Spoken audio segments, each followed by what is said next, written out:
pulmões provavelmente já estavam parando. Paulo, em outro momento, antes desse, já havia anunciado que o Senhor havia falado com ele, que os seus dias estavam chegando ao fim. Paulo sabia que ia morrer. Estava preso. As suas últimas palavras já tinham sido ditas: eu combati um bom combate, eu encerrei a carreira e guardei a fé. E Paulo envia uma carta para Timóteo. Nessa carta ele diz: olha, procura ter comigo depressa, venha me visitar, as nossas conversas me fazem muita falta. Quando você vier, traga os livros, principalmente os pergaminhos que eu deixei em Troade. Venha antes que venha o inverno. Paulo disse para que Timóteo viesse antes que o inverno chegasse, porque Paulo sabia que estava doente, e que provavelmente não sobreviveria ao inverno.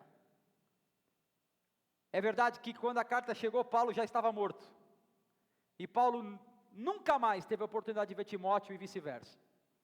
Timóteo jamais leu as palavras do seu pai na fé enquanto vivo. Quando Timóteo leu esse livro, é bem provável e quase certo que o apóstolo já havia partido. E as últimas recomendações desse livro, nos últimos versos, é Paulo falando a respeito da palavra para Timóteo. Paulo tratava Timóteo como um filho, e antes disso, bem antes, um pouquinho antes, Paulo estava dizendo: vem ter comigo porque chegou a hora de você assumir a igreja. Agora o tempo do discurso acabou, chegou a hora de colocar em prática toda a palavra que você leu. Agora eu que disse que morreria tantas vezes, de fato morrerei. E você que prometeu tantas vezes que assumiria a igreja, chegou a hora, chega de discurso, vamos para a prática. E ele faz alguns aconselhamentos a Timóteo que servem para mim e para você hoje. Ele vai dizer: Timóteo, no meio da sua caminhada, pessoas vão te trair. No meio da caminhada, pessoas vão te ferir. No meio da caminhada, pessoas vão te enganar. No meio da caminhada, pessoas certamente vão te decepcionar. Paulo fala: Alexandre Latoeiro, aquele que podia me fazer muito bem, me fez muito mal. Na hora da minha angústia e no meu julgamento, aqueles que eu achava que estariam comigo, me abandonaram. Comigo, sobrou apenas Lucas, o médico. Que o Senhor não impute crime sobre eles, ou que o Senhor não os condene por causa disso. Paulo vai ensinar a Timóteo que apesar da caminhada cristã ter uma proposta de premiação final, ou seja, Paulo vai dizer: olha, é certo que no final de tudo isso, nós receberemos a premiação máxima proposta pelo Evangelho. Um dia, todos nós, inclusive nós aqui, estaremos com Cristo na eternidade. Paulo está dizendo: essa deve ser a sua motivação, porque assim como você vai passar por provações, eu também passei, Timóteo. E todas as vezes que eu orei a Deus e apresentei as minhas provações para Deus, Deus me deu uma resposta: não. Paulo disse: tire esse espinho da carne. E assim como Paulo, eu, você, nós aqui, certamente temos um ou mais espinhos na carne. Sabe o que é o espinho na carne? Sabe aquela dificuldade que você tenta superar por muitos dias, por muitos anos, e você convive com ela, e ela, como um inimigo feroz, coloca os dentes para fora e diz: eu estou aqui. E você fica lá lutando e batalhando com ela, e ora você vence, e ora você perde. Paulo estava dizendo: eu também tenho um espinho na carne, e por 3 vezes eu pedi a Deus que me tirasse esse espinho, e a sua resposta foi: não. Parece um pouco desanimador isso numa carta. Acontece que depois disso tinha um outro recado de Paulo. Logo quando Deus me respondeu que meu espinho não seria tirado, ele me fez uma afirmação: a minha graça te basta.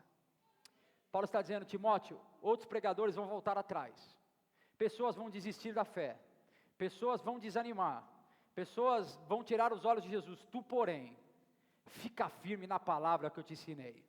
Você, porém, observa a letra que a sua mãe e a tua avó te ensinou. Não fraqueje, não desista. E quando você cair, lembre-se que a graça do Senhor te basta. Lembre-se que nos dias do seu choro, da sua agonia, da sua tristeza, quando você se precipitar, quando você falar o que não devia falar, porque faz parte da caminhada cristã, quando você disser o que não devia dizer, quando você, ao invés de perdoar, guardar rancor no seu coração, quando você pensar em desistir, lembre, a graça de Jesus, a bondade de Deus te basta, é suficiente para você. E as últimas palavras do apóstolo poderiam ser a respeito de muita coisa. Ele podia ter falado do quanto amava Timóteo, era razoável que isso acontecesse, amém? Ele podia falar do desespero dele com relação à morte, mas ele guarda as suas últimas palavras. Escrever naquela época não era tão barato quanto hoje. Ele guarda o último recurso financeiro que ele tinha, para falar para Timóteo: Timóteo, toda palavra é divinamente inspirada por Deus.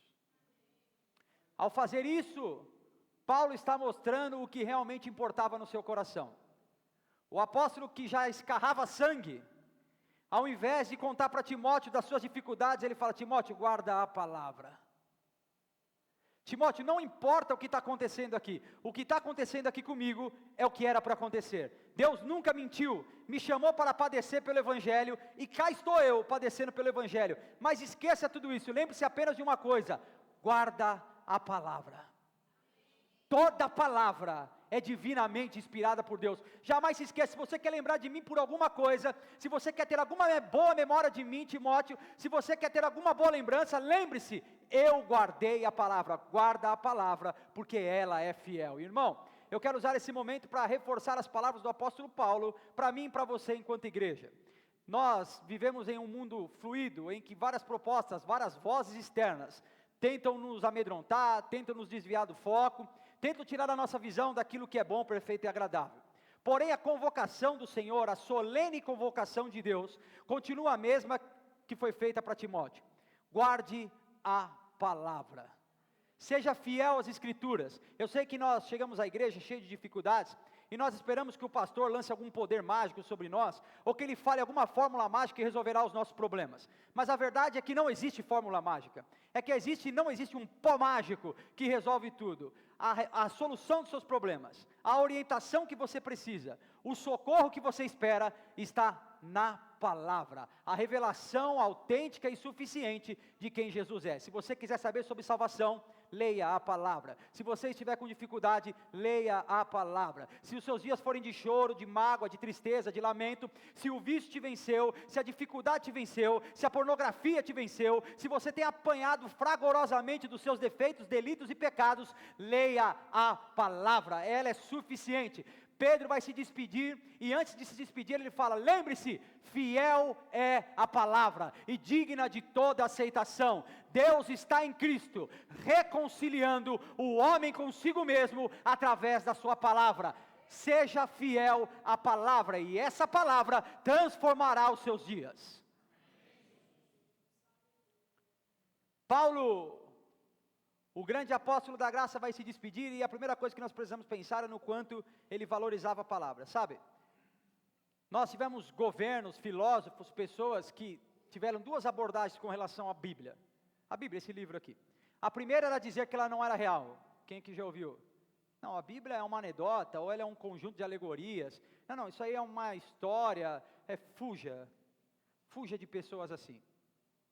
A Bíblia é verdade, desde que ela narra, no princípio, até quando ela termina com o novo céu e nova terra. As pessoas querem dizer que cada um tem a sua verdade. Isso é um contrassenso em termos. Se cada um tem sua verdade, logo a verdade não existe. Porém, para nós cristãos, quem é cristão? Para nós cristãos, existe uma verdade irrefutável, absoluta e inegociável. E ela está escrita em 66 livros, nessa palavra. Quando as pessoas tentam primeiro descredenciar a Bíblia, alegando que na Bíblia há contradições, e quando elas não conseguem provar as contradições, elas tentam minimizar os efeitos da Bíblia. Não, a Bíblia é só mais um livro filosófico. Eu acho muito interessante quando alguém vai se referir a Jesus e fala: Jesus era um cara legal. Repita comigo: Jesus não era um cara legal. Ninguém mata pessoas legais. Você mata um cara legal? Jesus dava medo no sistema. Jesus era um choque de cultura. Jesus deixava os líderes da época em pavor. E é assim que a Bíblia tem funcionado. Grandes líderes, sistemas poderosos, pessoas cheias de si, pessoas que têm o pecado da autossalvação, ou da pretensão de se autossalvar, pessoas que acreditam numa fé meritória, elas ficam apavoradas diante do discurso da graça de Jesus. Se esse livro é só um livro, então por que governos e ditadores perseguem tanto ele? Se esse livro é só um livro, por que as pessoas odeiam tanto ele? Por que ele causa tanta confusão? Se esse livro é só um livro, porque pessoas que estavam caídas e derrotadas, ao terminarem de lê-lo, são transformadas e revigoradas. Se esse livro é só um livro, porque ele tem resistido a 2020 anos, contundentemente, fervorosamente, impiedosamente, vem vencendo nações e governos. Se esse livro é só um livro, porque foi que na primeira vez que você ouviu, o seu coração se despedaçou diante dele. A verdade é que esse livro não é apenas um livro, esse livro é a palavra revelada do Deus vivo e altíssimo, Senhor de todas as coisas. Ele não é apenas um livro, ele é um manual de salvação para aquele que se encontrou em Cristo Jesus. Ele não é só um livro. Joga esse livro num presídio, então você voltará depois de um ano e verá uma igreja de pessoas salvas para a glória do nome de Jesus. Ele não é um livro, ele é a palavra santa, irrefutável, inegociável, daquele que era e é e sempre será o autor e consumador da nossa fé. Esse livro que está nas minhas mãos é a palavra irrefutável de Deus para mim e para você.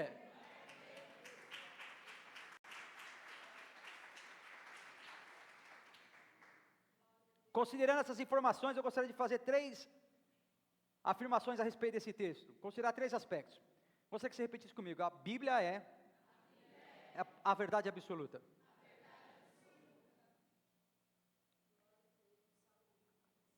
Uma coisa interessante de falar sobre a Bíblia é que os efeitos da Bíblia, todo mundo sabe que a Bíblia tem grandes efeitos. Talvez tenha tido em você também. Mas que os efeitos da Bíblia, os frutos que você vai colher da sua intimidade com a Bíblia, depende do quanto você acredita que ela é a palavra de Deus. O que você está querendo dizer, pastor? É que se você não acredita que de fato aqui é a palavra de Deus, logo isso para você pode ser apenas um livro. Mas se você acredita nesse livro que foi escrito durante 1500 anos, quantos anos demorou para escrever esse livro? Vamos de novo. 1500. 40 escritores. 15 séculos de pessoas escrevendo. Moisés vem quase 3.000 anos antes de Paulo. E eles falam absolutamente a mesma coisa, sem se contradizer.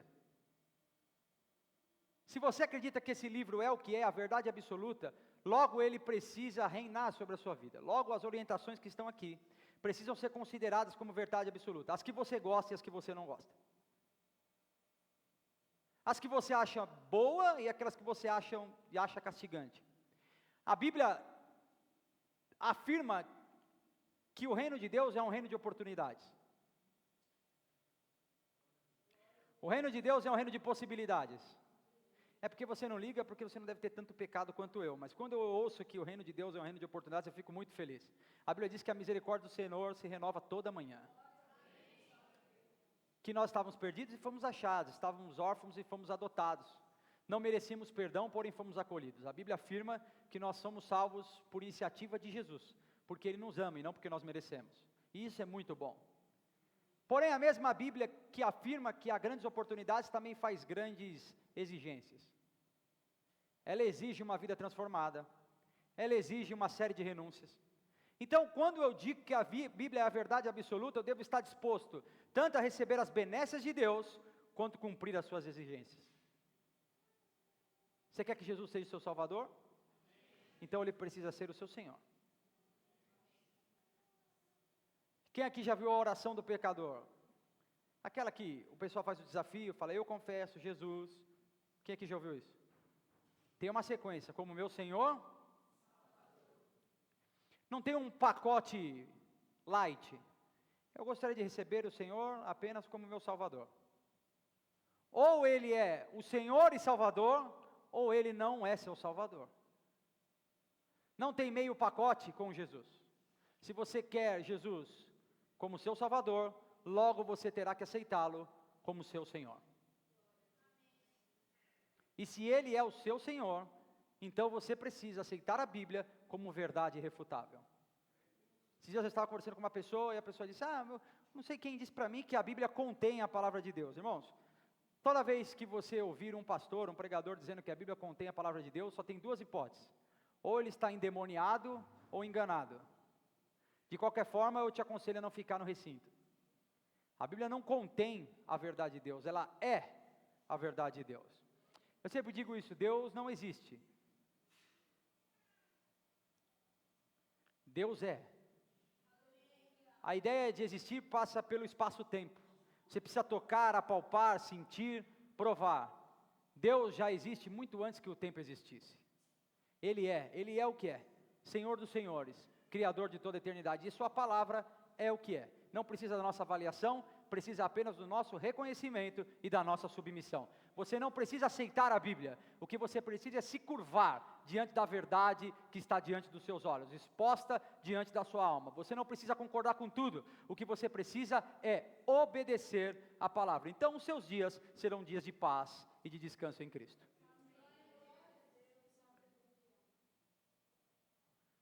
Quando nós dizemos que a Bíblia é a verdade absoluta, quem acredita nisso? Nós estamos afirmando que nós estamos prontos a seguir todos os seus ensinamentos. Quando nós dizemos que a Bíblia é a verdade absoluta, nós estamos afirmando que ela é a nossa fonte inabalável de todo ensino. Quem aqui estava no começo já no louvor, que cantou, eles cantaram 2 canções. Uma delas falava, tua palavra é luz para o meu... Salmo 119, 105, tem aí? Voltamos ao padrão. Diz assim a Bíblia, lâmpada para os meus pés é a tua palavra, e luz para o meu caminho. Quem está dizendo isso é o salmista Davi, lembra de Davi? A história dele é no mínimo controversa. É uma história de altos e baixos, de ganhos e perdas, de santidade e pecado. Parece muito com a minha e a sua, não parece? De acertos e desacertos. E um dia Davi estava perdido e precisou achar o caminho de casa de novo, o caminho dos braços de Jesus. E eu não sei você, mas eu já tive perdido. Quando eu digo perdido, não é longe da igreja, mas afastado de Deus. Diante das crises, dos problemas, dos pecados, das dificuldades, a gente se vê perdido. E Davi vai dizer qual é a lâmpada e qual é a luz que nos guiará. Ele diz, tua palavra é luz para o meu caminho, tua palavra é lâmpada para os meus pés. Se você pretende encontrar Cristo, aqui está a lanterna que iluminará toda a treva da sua alma e te levará até Jesus outra vez. Quer chegar até Jesus? Pois bem, aqui está o holofote da graça. Aqui está a lanterna da salvação. É o único caminho que leva o homem a Jesus. É a única que pode prometer sem ter a preocupação de não cumprir. Além disso, a Bíblia é a nossa bússola moral.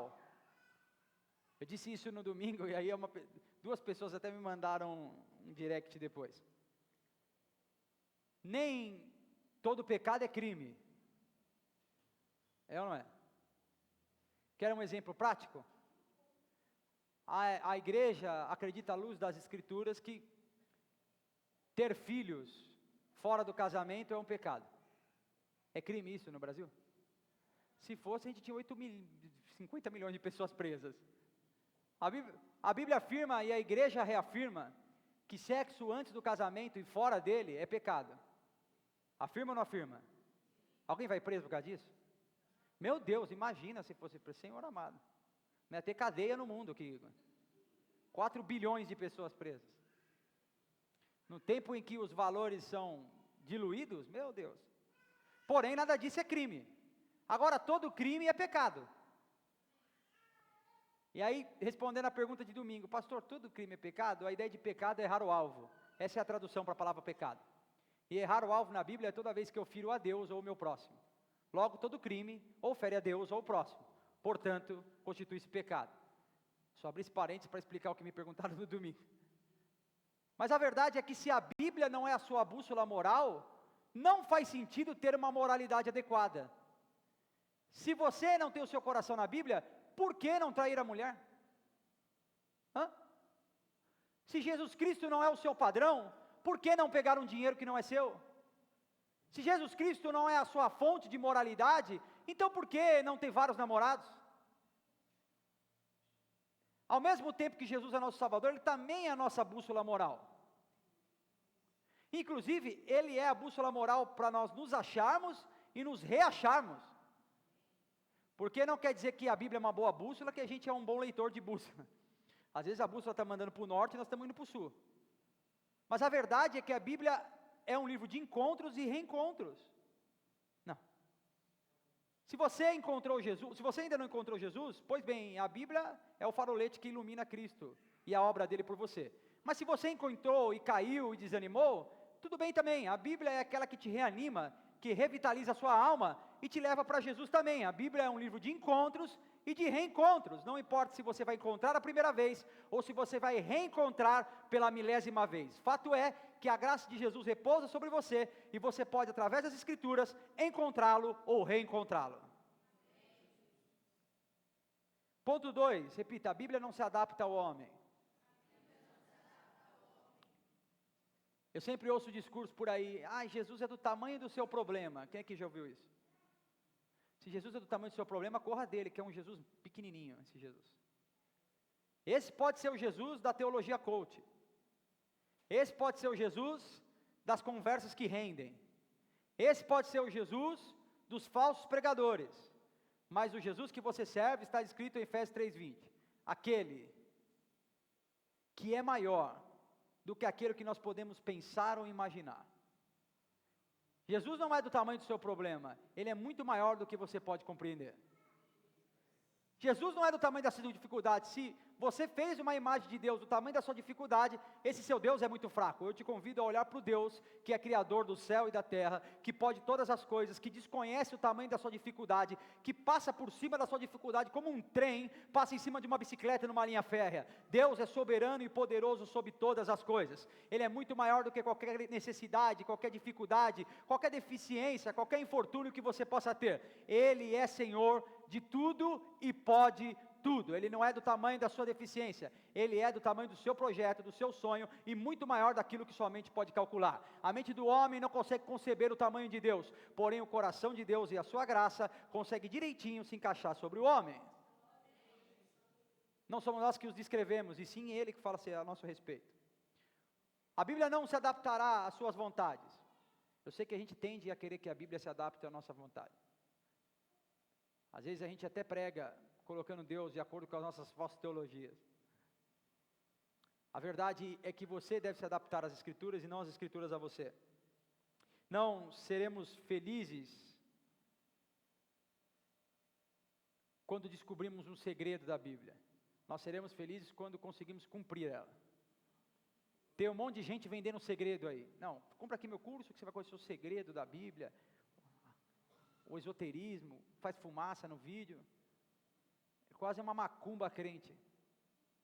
A verdade é que você não precisa descobrir segredo nenhum, o segredo que você precisava já está descrito nela. Jesus foi à cruz do madeiro, morreu por mim e por você, para nos dar o direito de salvação.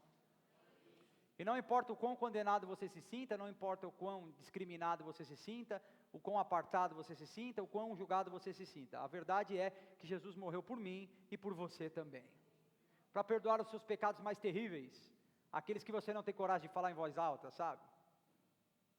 Tem ou não tem? Tem aquele pecado que quando você vai orar, você fala, Deus me perdoa pelos Santos Santos. Perdoa pelo quê? Pelos Santos Santos. Aquele pecado que você não quer falar, sabe? Aquele que você prometeu que ia vencer, lembra? Agora, aquelas coisas de fim de ano, isso aqui eu não faço mais. Aí parece aquele meme, meia-noite eu não faço mais, meia-noite e eu fazendo de novo. A verdade é que a Bíblia afirma que Jesus morreu pelos seus piores pecados, para que você fosse justificado por isso, amém? A nova teologia de coach, de performance, coloca Deus apenas como um espectador. Quem aqui é crente desde os anos 80? Só a Maiane, o Santinho e a Luciana. E a Sandra. 4. Os irmãos não querem falar, mas está aparecendo, aleluia. Vamos lá, vamos diminuir. Quem é crente dos anos 90 em diante? Vamos melhorar isso, dos anos 2000. Você deve lembrar da transição que aconteceu na teologia. Os pastores pregavam que, lembra quando você entrava na igreja, as pessoas cantavam que é vitória? Isso aí são pessoal de 80, isso daí. Cantava que é vitória, ou seja, o que estava sendo cantado ali é o seguinte, a vida com Cristo não é fácil. Você vai chorar e gemer. Não tem ilusão aqui. Aí nos anos 90, a teologia transiciona para a teologia da prosperidade. Deus tem uma pequena participação, eu peço e Ele dá. Essa é a participação. Eu faço uma mandinga, vou coagir Jesus, e Ele com muito medo vai me abençoar. Quando eu cheguei nessa igreja, eu era pobre e desgraçado. Agora que eu estou aqui, eu sou rico e tenho carro importado. Para a glória de Deus. Aí você ia lá na casa do cara, tinha um carnê do tamanho de uma vida inteira lá. Mas falava na televisão. Vocês sabem qual que é aquela lá, né, da televisão. Não preciso falar. Agora a coisa migrou. Porque se na teologia da prosperidade Deus tinha alguma participação, na teologia coach Deus não tem participação nenhuma. É o melhor que há em você. E Jesus faz o quê? Assiste o quanto você é bom. Fica vendo Jesus. Aprende, vou despertar o leão que está dentro de mim. A Bíblia em João 14 vai dizer o seguinte: sem mim, nada podeis fazer. Nada. Não há o melhor que existe em você. Não queira viver com a sua melhor versão. A sua melhor versão é fatalmente condenada. Porém, a versão que há de Cristo te justifica e te perdoa. Você não precisa viver a sua melhor versão. O que você precisa viver é o perdão e a graça de Jesus sobre você. Jesus não é o mero espectador, Ele é o Senhor da história. Ele é aquele que através da sua palavra rege tudo e todos. Ele é aquele que pode todas as coisas. Então esqueça da sua performance. Você nem merece, nunca mereceu e nunca merecerá a salvação. Toda a salvação que está sobre você é iniciativa de Jesus e apenas de Jesus para a glória dele. Em Isaías, se você já quiser colocando aí, Isaías 48. Muitas vezes nós tentamos moldar a palavra de Deus de acordo com a nossa vontade. Mas a verdade é que nós somos perecíveis. Quem aqui amou muita pessoa que já morreu? Amar ela resolveu o problema? Ou ela morreu mesmo assim? A verdade é que nós chegamos nessa vida com prazo de validade. E aí, quanto mais velho nós ficamos, mais nós vamos percebendo isso. As forças vão se esvaindo, a gente já não tem mais aquele mesmo pique. A verdade é que Isaías diz que o capim seca e as flores murcham. Ou seja, o tempo se encarrega, a gravidade se encarrega de impor sobre nós a triste realidade que um dia nós passaremos. E se nós adaptarmos o Evangelho de Jesus a nós, ele também seria perecível. Mas acontece que o mesmo Isaías vai dizer que apesar do capim secar e as flores murcharem, a palavra de Deus permanece para sempre. Por isso nós devemos ter ela como baliza e não as nossas vontades. Os nossos prazeres, as nossas vontades, são o Senhor deles mesmos. Se você viver apenas para satisfazer o seu prazer e a sua vontade, acredite, no final da sua vida você vai estar como Salomão, olhando para trás, dizendo: tudo é vaidade.